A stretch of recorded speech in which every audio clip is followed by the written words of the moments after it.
Chaque semaine, dans le Screen Parfait, un réalisateur décrypte pour nous son travail. Aujourd'hui, il est très jeune, 31 ans, et nous présente son premier film, récompensé à Sundance. C'est une comédie satirique grâce à laquelle il figure déjà parmi les 10 réalisateurs à suivre d'après la presse américaine.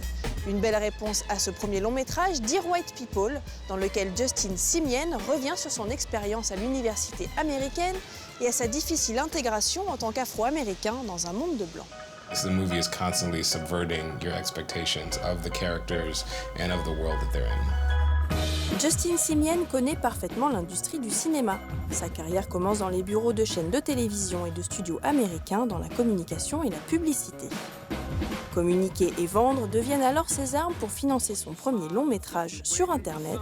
C'était il y a 2 ans, après avoir réalisé 3 courts, dont une ébauche de Dear White People. L'année suivante, le film reçoit le prix spécial du jury récompensant le nouveau talent à suivre au festival de Sundance, et l'on compare déjà son réalisateur à Spike Lee pour sa verve sociale et à Wes Anderson pour la précision de son cadre. Pour cette première expérience, Justin Simien a choisi de se confronter au college movie, une des grandes traditions du cinéma américain. I think colleges and schools in general make really great settings for films because they provide a really convenient microcosm. You don't have to sort of like spend any time explaining why these particular people are together and for what purpose. It's very clear, but you're able to, in a college movie, talk about bigger issues. You're able to get at aspects of the human condition that really affect us all in our lives, but in this very particular microcosm, in the same way that fame, as much as it's set at a performing arts high school, it's really about the sort of drive to be famous. And generally speaking, the same can be true for a movie like Election, which is, about power. As much as any sort of movie that's more typically about, world politics, even though it's set at this high school. You're listening to Winchester University's only college radio station. Dear white people, the minimum requirement of black friends needed to not seem racist has just been raised to 2. Sorry, but your weed man, Tyrone, does not count. Dear white people, please stop touching my hair. Does this look like a petting zoo to you? Dating a black person to piss off your parents is a form of racism. Show racist. Black people can't be racist. Racism describes a system of disadvantage based on race. From the very beginning, one, I wanted you to know that this was a different kind of movie. I wanted you to know that you were watching a movie and that the movie itself was aware that it's a movie. First of all, I love films. I just admit that they're films. Admit that they are existing in a world that can only exist in cinema.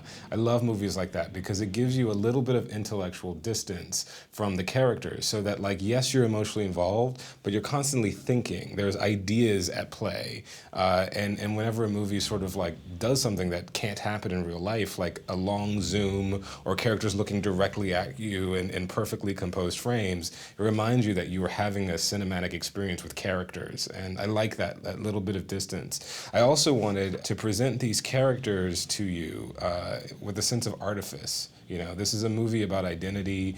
It's a movie about the masks that we wear. I wanted you to make very quick judgments about these characters based on what they looked like, how they were looking at you, and what was placed around them. And these judgments over the course of the film might break down. Maybe you'll see them differently once you get to the end of the film. I think the idea of the centered character looking directly at camera, I think that's something I stole from silent movies.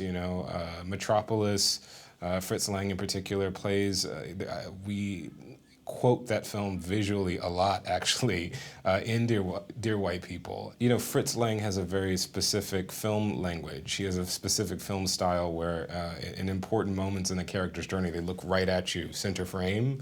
And I think that's where that came from. That and some of The Shining, actually, which is a weird reference, but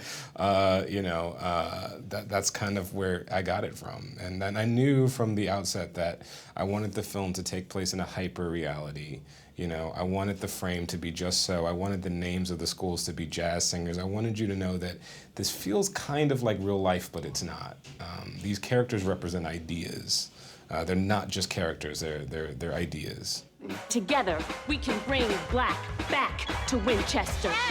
Who does Sam think she is? This like Spike Lee and Oprah had some sort of pissed off baby. You don't understand. Girls like me Have to pick a side? I'm sick of your tragic mulatto bull. can't say mulatto. Mulatto, mulatto, mulatto. Did somebody say mulatto? They pay millions of dollars on their lips, their tans, Jay-Z tickets, because they want to be like us. But I also wanted to subvert people's expectations because typically when a movie about black kids, particularly a college movie about black kids, is made in America, you don't expect it. And you don't expect the director and the story to be aware of cinema history. You don't expect references to Ingmar Bergman's Persona or Fritz Lang's Metropolis to be in a movie with people of color. And I wanted to subvert that expectation. Si Justin Simien étonne par ses références cinéma pointues et ses cadres parfaitement étudiés, il ne s'arrête pas là. Alors que le College Movie appelle une bande originale bien dans son époque, c'est au jazz que le réalisateur emprunte la sienne. You like jazz, Lionel? Winchester's like jazz. It's a research school. And jazz is tension. The interplay of improvised solos, all creating one song. I thought there was a really interesting analogy between jazz and being a person of color in America. You know, jazz is something that most people think of as, you know, one kind of music. It's also a very American, you know, kind of music. It was born and raised in America. That's where it started. And it started by, you know, primarily black artists. And to all of us, it feels like it's just one thing, but to actual jazz musicians in the era of jazz, when jazz was coming into its own, they were constantly squabbling and fighting over what was really jazz, and constantly trying to identify, like, what is, you know, this kind of jazz versus that kind of jazz, Charlie Parker versus Louis Armstrong. What about Armstrong Parker? They were kind of at war about what it really meant, but to the outside world, we all just thought it was one thing. And I thought that there was an interesting relationship between jazz as an art form and the experience of being a person of color. It is a very expressive form of music, and you can't ever play any piece of jazz the same way. I mean, it's about individualism, you know, but at the same time, you do have to play with other people. And so, in so many ways, I just thought it was an interesting analogy to what was happening with the characters. L'univers et l'humour décapant de Dear White People, vous pouvez les retrouver en salle, mais aussi dans cet ouvrage haut en couleur, disponible uniquement en anglais.